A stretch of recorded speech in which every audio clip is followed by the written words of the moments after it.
رامیز راجا د افغانستان د کرکټ ټیم براخ کې یو څو پخې خبرې کړې دي. سلام او مینه وخت مو په خیر. تاسو ګوره یاران ټي یوټیوب چینل ملګرو که هر چا زموږ چینل نوی سبسکرایب کړئ په مهربانۍ سره سبسکرایب کړئ. رامیز راجا د افغانستان د کرکټ ټیم براخ کې یو څو پخې خبرې هله د لوبغاړي په خلاصو غوږو واوري. دې ته د نه ګوري چې څوک خبره کوي بلکې څه خبره کوي. اول افغان ټیم لوبغاړي یوازې تکړه دي په شریکه نه دي. دویمه خبره جسمن لوبغاړي دي فکر یې د لوبغاړو لا نه دی. دریمه خبره ټولو لوبې ته فکر نه کوي بس حاضر وخت ګوري. رښتیا ده حقیقت هم دا خبره. څلورم بنیاد ږدي خو عمارت نشي جوړولی. دا خبره هم بیخي درسته ده. او پنځمه خبره د تماشاچیانو د لږې خوشحالۍ دپاره ستره خوشحالي ضایع کوي.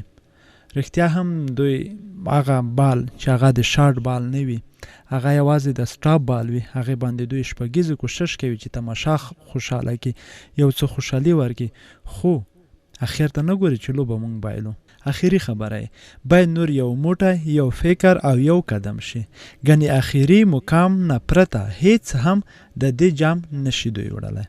رښتیا هم چې دوی همدغه شپږ کارونه په ځان کې عملي نه کړي نو مشکله ده چې یوه لوبه هم دوی وګټي. نو ملګرو تاسو هم راته خپل نظر ولیکئ باید کوم کارونه وکړي چې موږ لوبې وګټو.